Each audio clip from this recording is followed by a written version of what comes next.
Hello. Now that we've finished Module 1, I want to conduct an overview of Module 2, and we're still staying somewhat in the looping aspects, but we're going to be moving on to working with GUI, and that's window applications. So understand that we were in the console application, leaving that and moving into the window applications for the very most, here until into the second and third 9 weeks.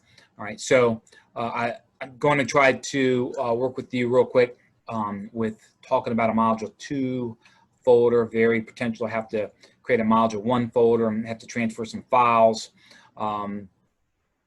Work with some of the notes, show where some of the notes are, going back to some the exit button and the clear button, review some of the specific data types, and get into maybe you guys doing a pretest to end today. So if I quickly scroll down and review some of the objectives of this, you can see these are the bullet points that we will be getting into this Module 2. So I asked you guys to read over that.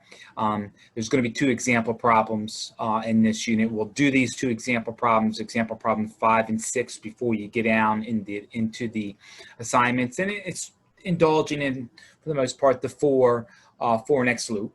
Okay, so we got experience with the do while and do until. Now we're moving on to for next, but applying that to window application.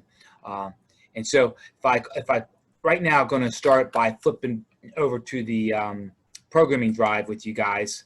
So if I go into documents and I go into the advanced programming, you very well may see more files in this area, but you can see it's starting to grow. Okay, your programming folder is starting to grow. So what I'm going to do is I'm going to try to create a Module 1 folder, drag all these files into this folder, and then create a Module 2 folder. So we will now be trying to target a Module 2 folder inside your advanced programming folder. So if I right click over this area and I go new and I select folder, you can see a new folder populate. So if I just call this, for example, Module 1, I now have a Module 1. Now we're finished with the Module 1. Now I want to drag all these folders and these programs into my Module 1. So I am trying to be a little bit more organized. So if I highlight a group of files, all right, I can take one file at a time in there, and I'm not too sure what your files are called, but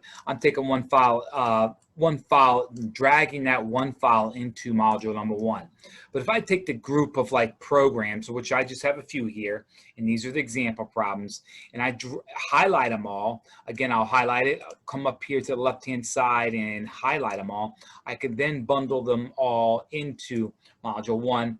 And so I have a Module 1 folder. That's all I see. If I click into Module 1, I then see the files I had created. So if I want to now create a Module 2 folder, and I go folder, and I now type in Module 2, okay, I'm now ready to start programming, and I'm going to try to, my next Visual Basic program, I'll get to you and I'll review that with the next example problem.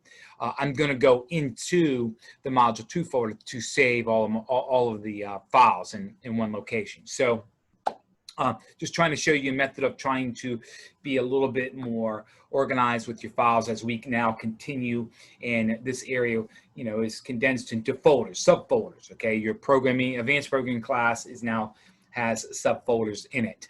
So if I come back over to Canvas, is where I was starting. I'm now going to jump over to the website. So I'm going to right click and open new, and I think I very well have it opened up here. And going in, and I've already logged in, I'm going into Module 2. We were in Module 1, now I'm going into Module 2. Okay, Module 2 is now open, and I'm asking you guys to go ahead and just interpret of some of these concepts that we're going to be getting into. And so for today, as I just go in and out real quick, I'm going to be asking you to debrief these 3 notes. As a part of the overview, the notes on the review, clear button, exit button, and print button, specific data types, and then a little bit information about a message box. Okay, so if I right click and go open new with the notes on the clear exit print button. Understand real quick, if I jump right down to, these are review. These are obviously these are review notes from your programming class.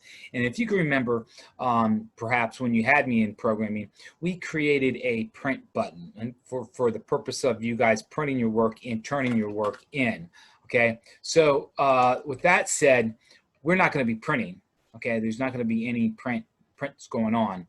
So when you see the directions perhaps may telling you to put a print button on a form, you can just omit that. The key two buttons that you should be supporting would be the clear and the exit button. Okay, and so I've given you an example of the code. All right, and this is, again, these notes down below here are more supported with the print button. If we were in the classroom, I would be having you guys to create a print button. So just an overview of those notes. If I close those notes down and get back, I ask you to review those specific data types again. And you were using some in module 1, but these are notes again I'm providing you that you very well may see as we get into using the ebook and the resources. You very well may see some of these more variable types that you very well may use. By all means, I expect you know how decimal is used or string was used. Okay, so integer, here's another one, or the most popular 3, but just notes basically interpreting the format and how to convert a number into a currency, so or a number format. So I asked you to take the steps during this overview to review the specific notes, and then notes on MessageBox. Okay, if I just quickly open this up. This is dealing with trying to get a message box up on the screen. You very well may have been exposed to this as well last year. If not, then I'm giving these notes to you. This is when, let's say, you have a question, like a yes or no question button. Okay, do you want to have 1 or 2 players, or in this case, do you want to exit the program? Yes or no. Okay, so you have these message boxes that can appear, and so these are the notes going into this module 2 that you should maybe understand or interpret of what's going on with these procedures. So I ask you to also review these notes on MessageBox class. All right, so next class period, I'm going to be talking about example 5. Not today. I was just going to proceed on and try to do a pre-test with you. If you can right-click and open the pre-test in this module, go to more a module practice test, and as you can see here, put your name, and there's approximately 16 questions that I'm asking you guys to process through.